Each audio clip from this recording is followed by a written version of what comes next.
The What to Read Next podcast helps you build a TBR of future favorite books. In each episode, Lori and Maine interviews authors and book influencers to recommend books they loved for you to pick up today. If you're an avid reader, always looking for your next great read, then the show. Hi, Stacey. Welcome to What to Read Next podcast. Hi, Laura. Thank you so much for having me. I'm really looking forward to chatting. So happy to have you here. Tell us a little bit about yourself. So my name is Stacey Agdern. I was a bookseller for 10 years. I was a reviewer for an extended period of time, and I am also a writer. But I am a reader first. My newest book, The Mitzvah Mistake, will come out June 1st, 2023.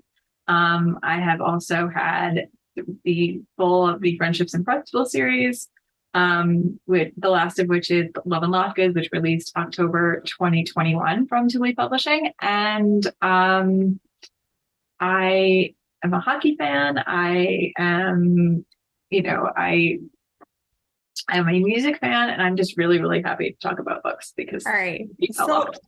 So let's chat about the Love and Latkes, like the whole series. What was the inspiration, and how do you end up writing it? What was the process of writing it? So the Friendships and Festival series started. The first book came out in October of 2020. Okay. Before I wrote that, I was very, very deeply involved with a series of extremely political anthologies called the Rogue series. Rogue Acts, Rogue Desires, with a whole bunch of really, really brilliant writers. And at that time, what I was doing was writing about things that I was still processing at the time. Like up until that point, the stories that I've written were about things that I'd already kind of dealt with and processed. Whereas for this series of short stories that were published between, I want to say 2017 and 2018, I was writing about things that I was annoyed about, that I was feeling really, really deeply about. And at the end of that period of time, I needed a fuzzy blanket. I needed something to kind of cover my brain in joy and happiness. And one of my favorite things in this world is Hanukkah. I'm a huge fan of the holiday. It makes me a very happy person. And so I reached for that, but I wasn't sure what to do with that. But I also had been spending a lot of time watching holiday movies on television. The happy, the joyous, like fun movies where you can kind of just watch for 2 hours and kind of, again, put your brain in a fuzzy blanket. And I was like, this is perfect. So I watched quite a number of these movies on Hallmark mostly, but I found myself watching and wondering, like, what if the holiday they were celebrating was Hanukkah? What if the characters were Jewish? And sure enough, I found my idea, I found my inspiration, and wrote Miracles and Menorahs, which is the first book in that series, being driven from all of that inspiration, from the fuzzy blanket of Hanukkah to the Hallmark movies to things that I wanted to say about the holiday. And I loved writing this happy, fuzzy, very Jewish holiday story in Miracles. And I had one of my favorite things about the romance genre is how series generally work. In that you introduce a whole cast of characters in the first one, and 90% of the time when you talk about series, they're about either a family or about a group of friends or a team or something. And you watch each of these people get their own books. So in Miracles, I introduced 3 characters, 2 close friends, and a third friend who shows up because she was staying with her aunt. And so Sarah's story, Sarah is the heroine of Miracles and Menorahs, and her best friend Anna gets book 2, which is History of Us. It is not a Hanukkah book. It's a really fun, sort of a half fun, half serious book about. It's a summer book. It's a second chance. Well, I call it a last chance book, but that's, about the things we know about Jewish history and the things we don't know about Jewish history. Mhm. And book 3 is Love and Latkes, and that is Batia's story, and it's about Hanukkah, but it's also about Jewish food and Jewish traditions and kind of like how we preserve those things, even as, we celebrate. I've written again like years and years and years of shorts and different longer stories, but I kept these ideas in my head, and they were actually my first traditionally published solo novels. So, and I love that you're writing Jewish joy, because we can talk about the trauma, we can talk about the pain, but there's something to be said about telling those stories of joy, because they express we can connect with them just as well, and we can see them like it's part of our history. Like after all the trauma, we can experience joy, Yeah, no, it's so important. And like, I think that's one of the reasons why like I love writing about Jewish joy, is that like, going back to Hanukkah, one of the reasons why Hanukkah is my favorite holiday in terms of sort of the Jewish calendar in general is because it is one of the easiest ways to sort of express visible means of Jewish joy, right? Like when one of the things I love about time and synchronicity is that like it seems that every single time I have a book coming out or something to talk about, Rabbi Danya Ruttenberg has a piece that's really, really relevant to whatever I'm writing about every single time without fail. And right around the time that I was writing the author's note for Miracles and Menorahs, heading towards Hanukkah of 2020, which, what is it, Hanukkah, whatever it was, she had just come out with this article about the importance of putting a menorah in the window in the middle of the pandemic, in the middle of this time where there was a mix of both anti-Semitism and isolation. And like, it was a way to sort of show it's a way to show Jewish pride, as things got difficult. And I'm like, yes, this is what I stick in the author's note. So there was a link to that piece, and I want to say it was in the Washington Post. I don't remember what it was. It was the Washington Post where she talked about this, and I was like, this is perfect. So I love this. And so what can we expect for your next book? Like, what are we expecting for the summer release? Give us a little teaser. So the B'nai Mitzvah Mistake comes out June 1st, 2023. It's how do I describe this book?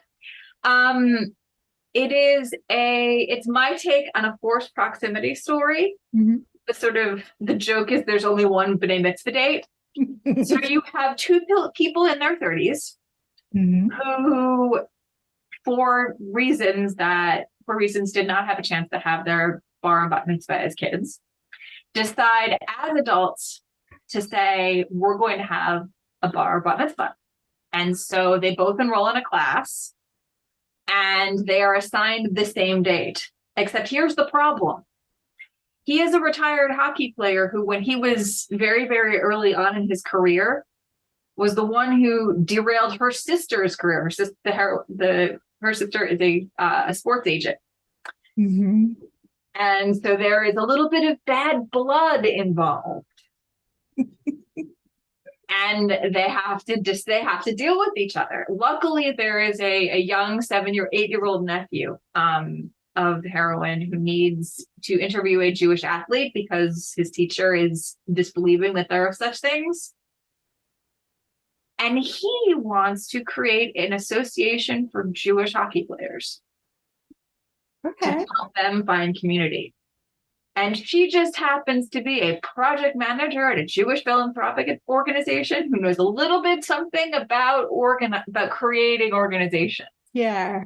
And what happens to them throughout the course of this book is just kind of amazing and a lot of fun. And it deals with a lot of different things. Like there were some conversations in Love and Latkes about Jewish food and Jewish food traditions. And some of that stuff gets a little bit deeper in B'nai Mitzvah. We talk a little bit more about the Lower East Side and the history there and what's there and what's being lost and the things that we try to preserve through conversation So Yes. Oh, I can't wait. I love this. Oh, so keep writing, keep doing, keep bringing us to your story. I'm enjoying every second of this. Like it's, it's one of those great things. Like, as I said, like I'm a reader first. Yeah. So like one of the things that makes me the happiest is like seeing someone discover my books for the first time. Yeah. Like, cause I know what it feels like to find that one book and go, oh, there's me, or there's an experience that I recognize. I get to read on the page. Like the first time that happened to me, I was like, like one of the books, like I think about a lot now is Chasing Stanley by Deirdre Martin, which served as the way of breaking my concrete ceiling, if you will. And what I mean by that is the following. I am a multi-generational hockey fan. My grandfather, we don't know whether he was born in Poland or the United States, family records, we don't know. But he was a very vibrant and amazing man. He died in his 90s. He was a hockey fan, just like my family, that followed him. Yeah. But for years, I had this mental block. Like I couldn't see myself in hockey romances. I love reading them, but I was going to be a romance writer, but no, I can't write those. And then Chasing Stanley came out. And I remember going, oh my God, because the heroine was Jewish. And I was like, okay, if she can do this, I can do it. Thus, I was involved in a series of anthologies, working, writing about a team called the New York Empires, which actually shows up in B'nai Mitzvah. And, but without that book, the impact that book had on me, I wouldn't have been able to write B'nai Mitzvah at all. So I love how sometimes we find those books that can inform us, that can impact us in like ways beyond that the authors may not even realize it. Like, it's like, oh, like, and having that moment and be like, my world open up. You open up my world. Exactly. In a new way. Like this, and I love when that happens too. Like I always take note of it. Like I have this mental list of like all of these books that like have altered my perspective in a lot of ways. Like, and it happens when you least expect it too. So Stripped by Zoe Castile is another one of those books for me. I love this author's writing, no matter what name she's writing under. She is brilliant and amazing, and I adore her to pieces. Stripped is the first of a series by this particular author under the Zoe Castile name. It was published 2018, 2017. I think so. Yep. So the main female character of the book is a teacher in Queens. The main male character is a nail stripper. And it's basically a series about like Magic Mike style, like inspiration. Anyway, the center of the story, part of the center of the story is that the heroine's best friend is getting married. And I was like, this is going to be great. The heroine's going to enjoy herself, generally speaking. She's like, she's supposed to be one of the maids of honor, but life is difficult and life is messy for her. And I'm thinking, okay, this is going to be good. And then we find out that the heroine's best friend is Jewish. And I'm like, oh my God, this is wonderful, but we're not going to see this wedding on the page. Best friend is a secondary character who's already paired up. We're just going to maybe like see 5 minutes of reference to this wedding. We're not going to see it. We're going to see the reception afterwards. We're not going to see the wedding. No. We see the wedding on the page in the middle of the book. I think I lost my mind. Like sobbed, tears. I wrote about 3, as I said, I was reviewing for a while. So I wrote about 3 articles about this book and about this wedding scene. I told her editor, the brilliant Norma Perez Hernandez, I was like sobbing on all of them because it marked the first time I'd seen a Jewish wedding in a romance novel. Yeah. And I was like, this is fantastic. And then in the back of my head, I was like, what am I going to do? Like, what can a Jewish romance writer bring to Jewish weddings? What can this do? Like, how can I write a Jewish wedding? We find out in the series that B'nai Mitzvah Mistake is the first book in. Series is about 4 cousins two sets of sisters four first cousins, who are the last single girls in their Jewish families. Mm. And it is the first time where I try to not only connect like character elements, but also plot elements. Mm-hmm. Because the series in many ways is actually about a wedding. Oh my gosh. I love this. All right, so let's have some book recommendations. Do you have any books to recommend our listeners to pick up? Absolutely. So I've been reading a bunch for a lot of different reasons.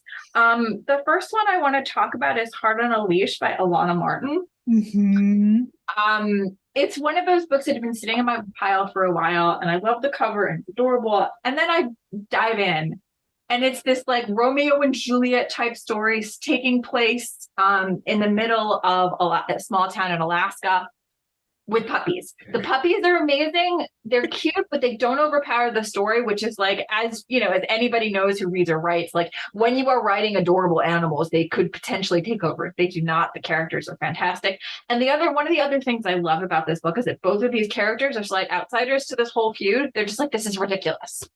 And like, I think when you read books like this in contemporary, not as much a historical, because like, you know, there's sort of this other mindset that you're in when you're reading historical, but like in contemporary in particular, like there are moments where you're thinking, my God, do these people know how ridiculous this is? Like, do these people know like how ridiculous this like 20 million year old feud is? And so Alana just does a really great job of like showing this sexy romance, but also delving deep into this like rival families trope. And it's amazing to watch. And I absolutely adored it.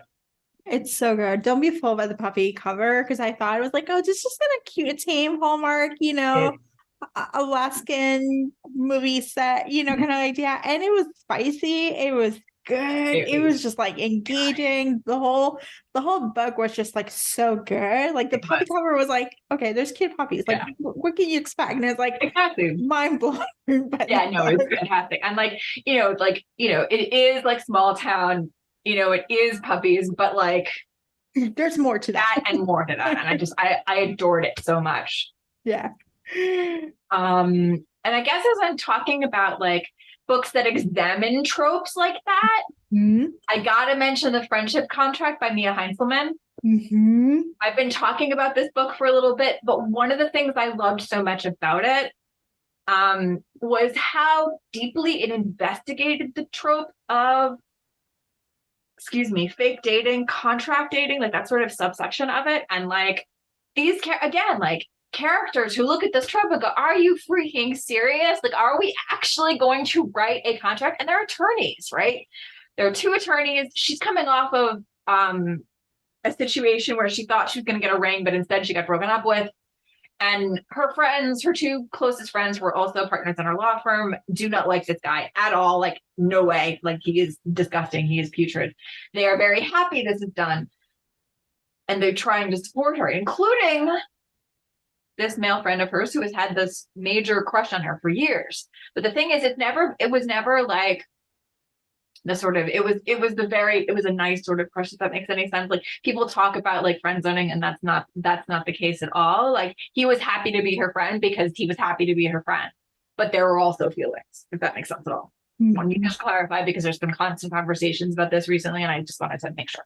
Anyway, so she's known her for years. They've known each other for years.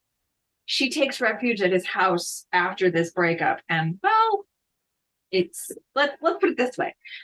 But here's the bigger problem. The bigger problem is that she's got to go to her brother's wedding, and she needs a date. And she needs someone to like deal with the shenanigans that her family is going to potentially pull. And so she takes him. And what they do is they write a contract. And it was interesting because it's not a contract to fake date. Like, there are provisions and contract potentials, but it is a contract to protect the thing that is most important to most of them. It is a contract to protect the friendship. And like, that I found was fantastic. Like they go through this contract a couple of times as events happen, as things change, and it's like the chemistry, and they sort of realize that they actually are real feelings beyond friendship, and it's just, I adore it. I absolutely adore it, and I think she's gonna do a sequel, so I'm excited to see what that's gonna be. But it's really, really good. Like, again, it's another one of those books that are just like, I can't, like this is actually a thing that we're going to do, really, kind of thing. I love this. All right, so tell us where we can find you online. So Instagram S Agdern, Twitter for however long that exists, and wife Stacey. TikTok, I look and make comments as S Agdern. Website StaceyAgdern.com, and you can find my books wherever books are sold. Awesome. Thank you, Stacey, for being in the show. Thank you so much for having me, Laura. I had a wonderful time. If you enjoyed this podcast, feel free to share with friends, subscribe, rate, and review the show. This is the easiest way to support the podcast. For a list of books mentioned and other romance recommendations, please visit whattoreadnextblog.com. Did you know you can purchase audiobooks directly from your favorite local bookstore?